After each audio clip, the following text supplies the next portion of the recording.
네, 성도님들, 하나님께서 주신 우리 즐거운 추석 명절입니다. 하나님 앞에 온 가족이 함께 먼저 예배 드리도록 하겠습니다. 사도신경으로 우리의 신앙을 고백하겠습니다. 나는 전능하신 아버지 하나님 천지의 창조주를 믿습니다. 나는 그의 유일하신 아들 우리 주 예수 그리스도를 믿습니다. 그는 성령으로 잉태되어 동정녀 마리아에게서 나시고 본디오 빌라도에게 고난을 받아 십자가에 못 박혀 죽으시고 장사된 지 사흘 만에 죽은 자 가운데서 다시 살아나셨으며 하늘에 오르시어 전능하신 아버지 하나님 우편에 앉아 계시다가 거기로부터 살아있는 자와 죽은 자를 심판하러 오십니다. 나는 성령을 믿으며 거룩한 공교회와 성도의 교제와 죄를 용서받는 것과 몸의 부활과 영생을 믿습니다. 아멘. 찬송 418장입니다.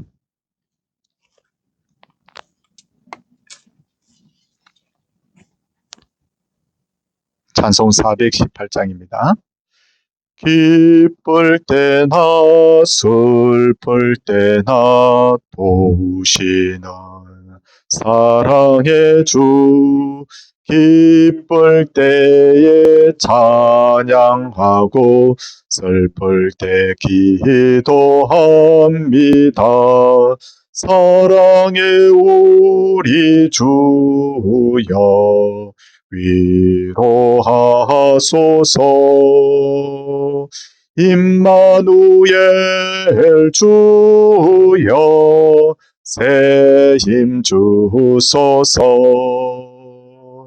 병들 때나 괴로울 때 도우시는 위로의 주, 믿음으로 강구하니 연약함 고쳐주소서.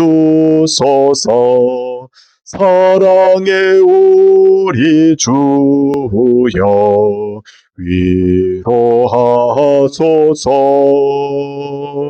임마누엘 주여 새 힘 주소서.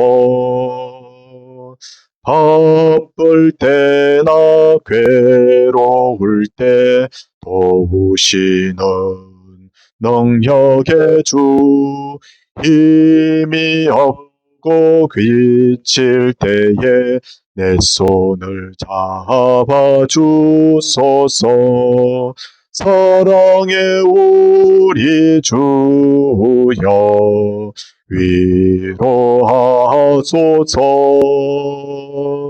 임마누엘 주여 새 힘 주소서. 오늘 이 예배를 위해서 정주영 목사님께서 기도 인도하시겠습니다. 사람의 생사 화복을 주관하시는 아버지 하나님, 아버지 하나님의 은혜로 2025년을 시작한 것이 어제 같은데 벌써 이렇게 추석 연휴를, 명절을 우리에게 주셔서 참으로 감사합니다. 이 시간 모여있는 우리 서울동산교회의 모든 가정마다 아버지 하나님이 주시는 충만한 은혜가 가득하기를 소망합니다. 사랑하는 아버지 하나님, 우리 서울동산교회의 모든 가족들이 이번 추석 명절을 통하여 서로가 서로를 더욱더 사랑하는 가정이 되게 하여 주시옵소서. 아버지 하나님의 큰 은혜를 누리며 서로를 깊이 사랑하는 추석 명절 기간을 보낼 수 있도록 인도하여 주시옵소서. 사랑하는 아버지 하나님, 이 시간 담임 목사님을 통하여 은혜의 말씀을 듣겠습니다. 이 말씀을 듣고 우리 모든 서울동산교회의 가정이 화목한 가정, 서로에게 힘이 되는 가정, 서로를 깊이 사모하는 가정이 되도록 인도하여 주시옵소서. 예수 그리스도 이름 받들어 기도드립니다. 아멘. 하나님의 말씀은 창세기 49장 1절 2절입니다. 야곱이 그 아들들을 불러 이르되 너희는 모이라. 너희가 후일에 당할 일을 내가 너희에게 이르리라. 너희는 모여 들으라. 야곱의 아들들아, 너희 아버지 이스라엘에게 들을지어다. 아멘. 130세 아들 요셉의 초대로 애굽으로 내려간 야곱은 그곳에서 17년을 살다가 147세에 하나님의 부름을 받게 됩니다.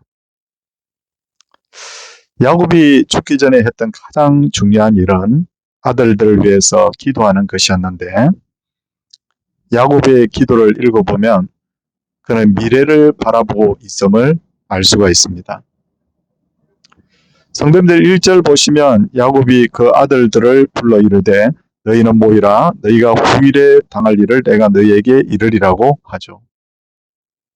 야곱이 어떻게 후일에 아들들이 당할 일을 알았겠습니까? 그는 영안이 열린 사람으로서 성령의 감동을 받았음에 분명합니다. 그리고 그는 그동안 많은 영적인 체험을 하였죠. 대체로적으로 가정들을 살펴보면 자녀들이 부모보다 더 많은 교육을 받고 첨단 시스템에 대해서도 더 많이 압니다. 저도 아이들에게 전자제품이나 혹은 컴퓨터 프로그램이나 이런 것을 보면서 이거 어떻게 하는 거야? 라고 물어볼 때가 종종 있습니다. 그렇다면 우리가 자녀들보다 나은 면이 뭐가 있을까요? 그것은 더 많은 영적 체험을 가지고 있다는 것이죠. 때로 하나님을 거역하다가 징계를 받은 그런 체험도 있고 하나님의 말씀에 순종하여서 복을 받은 체험도 있습니다.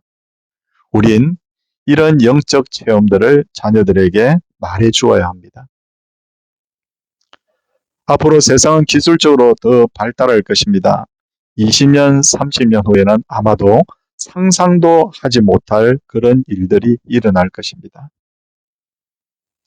그러나 세상이 이렇게 첨단화되어 가고 발달한다 하더라도 사람들의 영적인 갈급함은 더 심해질 것입니다. 요즘 이단들이 참 득세를 하죠. 그래서 매스컴에도 자주 나오는데 사람들의 마음이 왜 그렇게 자꾸만 이단들에게 기울어지는가? 그것은 바로 갈급함 때문입니다. 그러기에 부모는 자녀들의 앞길을 비추는 영적인 등불로서 자녀들이 정말 앞으로 어떻게 살 것을 말해주어야 됩니다. 그렇게 하지 않으면 자녀들은 육적으로는 풍족한 세상을 살지 모르지만 영적으로는 굶주린 삶을 살 수밖에 없습니다.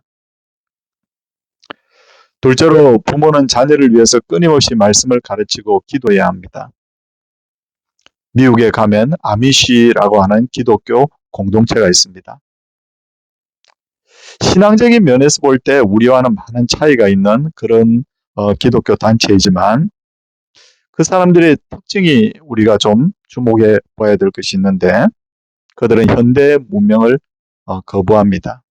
그래서 전기를 사용하지 않고 코롱불을 켜고 살고 그리고 자동차도 이용하지 않습니다. 기계 문명도 거부합니다. 100년, 200년, 300년, 400년 전에 살았던 사람들의 모습하고 똑같이 그렇게 살고 있습니다. 그러면서도 그들은 자녀들에게 끊임없이 성경을 가르치고 자녀들을 위해서 기도합니다. 자녀들은 자라면서 이 답답한 신앙 공동체를 벗어나서 세상으로 가는 경우가 많다고 합니다. 근데 참 신기하죠? 세상에 나와서 얼마 지나지 않으면 그들은 다시 그 공동체로 돌아온다고 합니다. 최근에 읽은 책에 의하면 20대의 자녀들은 대체로 부모의 말과 행동은 옳은 것이 없다라고 그렇게 생각을 한답니다. 그래서 자녀들이 부모의 말에 대꾸를 하는 거죠. 그러다가 30대가 되면 자녀들은 부모의 말과 행동 중에는 일부 옳은 것이 있다라고 그렇게 인정하게 되고 40대가 되면 부모의 말과 행동은 대체로 옳다 그렇게 하다가 50대가 되면 일생을 살아보니 부모의 말씀이 다 옳았구나라고 그렇게 공감하게 된다고 합니다. 그러니까 우리가 자녀들에게 옳은 길을 가라고 하나님 말씀에 순종하라고 그 말 자녀들의 마음에 다 새겨집니다. 그리고 세월이 지나게 되면 그 말이 다 옳았구나라고 인정할 시기가 온다는 것이죠. 부모가 자녀에게 가르친 하나님의 말씀과 축복 기도는 절대로 사라지지 않습니다. 그러기에 야곱의 기도가 훗날 그대로 이루어진 것을 알 수가 있죠. 그러므로 부모는 자녀들에게 하나님 말씀 가르치는 것과 축복 기도하는 것, 여러분 이거 끊어지면 안 됩니다. 계속 해주셔야 합니다. 셋째로 자녀들은 부모를 경외하며 가르침에 순종하고 축복받기를 강구해야 합니다. 창세기 41장 38절을 보면 요셉은 하나님의 영에 감동된 사람이라고 그렇게 되어 있습니다. 그런데 하나님의 영에 감동된 사람으로서 요셉이 아버지의 죽음을 앞두고 아버지 야곱에게 가장 원한 것이 무엇이었을까요? 그것은 바로 자신의 두 아들 므낫세와 에브라임을 아버지께 데려가서 축복기도 받게 하는 것입니다. 요셉은 하나님의 영에 감동된 사람으로서 그 아버지의 축복기도가 얼마나 권위가 있는지, 얼마나 가치가 있는지를 그는 꿰뚫어 보고 있었던 거죠. 하나님께서는 부모를 가정의 제사장으로 세워주셨습니다. 여러분, 부모에게는 강력한 영적인 권위가 주어졌다는 것을 알아야 됩니다. 야곱의 12아들 중에 가장 탁월하고 인물이 좋고 그리고 야곱의 장자였던 로벤, 그는 장자의 명분과 복을 다 잃어버립니다. 왜 이랬을까요? 아버지의 권위를 무너뜨리고 아버지의 마음에 씻을 수 없는 상처를 주었기 때문에 하나님이 그에게 복을 끊어버리신 거죠. 우리가 믿는 하나님도 부모님이십니다. 그러기에 하나님은 부모의 권위를 더 귀하게 여기시는지도 모릅니다.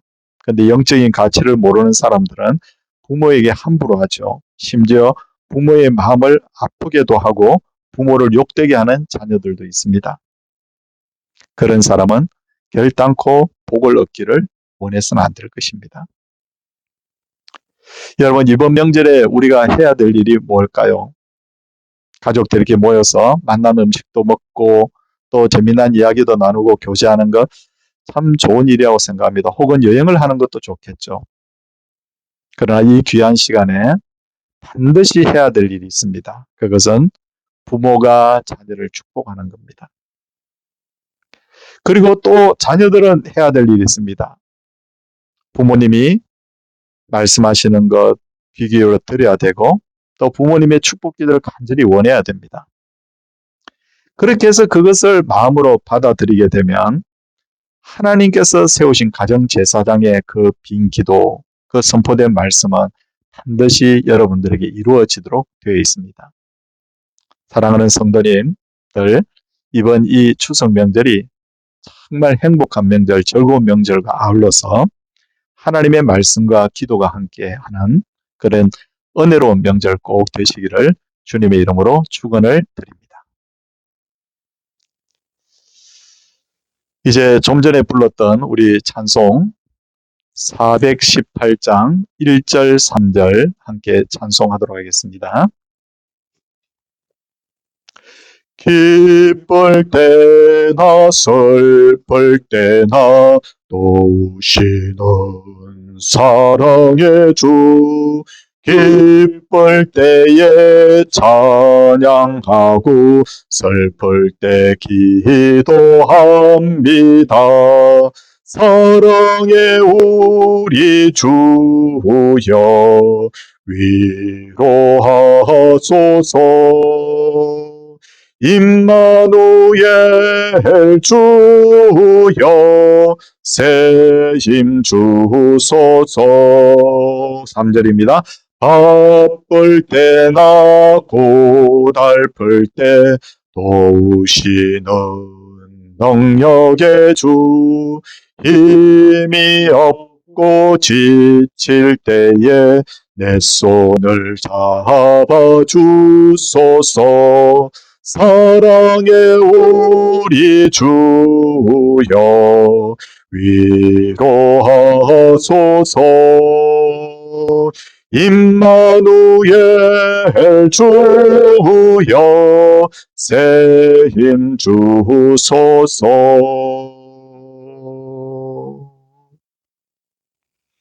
하나님께 기도하도록 하겠습니다. 하나님 아버지, 이 행복하고 즐거운 시간을 저희들에게 허락해 주신 것 감사합니다. 흩어져 있던 가족들이 함께 모여 부모님과 자녀들이 함께 어우러져 함께 이렇게 즐거워할 수 있는 이 추석 명절을 우리에게 주셨는데 하나님 이 귀한 시간이 우리에게 정말 행복한 시간으로 채워지도록 주님 역사하여 주시옵소서. 몸이 아프거나 참 어려움 중에 있는 분들 위하여 늘 간구합니다.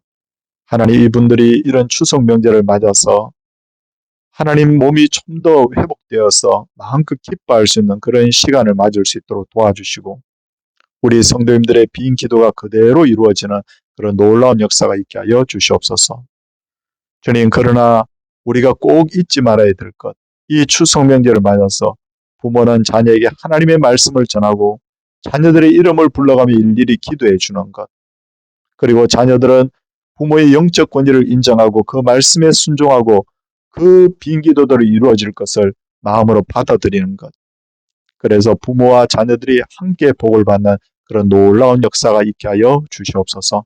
우리 동산의 가족들의 그 가정을 지키시고 자녀 손들을 복되게 하여 주시고 생업을 지키시고 교회가 복을 받음으로 말미암아 정말 하나님이 기뻐하시는 그런 우리 인생들로 채워지게 하여 주시옵소서. 감사를 드렸고 예수님 이름으로 기도드리옵나이다. 아멘. 축도하겠습니다. 주 예수 그리스도의 은혜와 하나님의 놀라우신 사랑과 성령님의 감화 교통하심 역사가 한자리에 모인 우리 모든 동산의 가족들 위해 이제로부터 영원토록 함께 있을지어다. 아멘.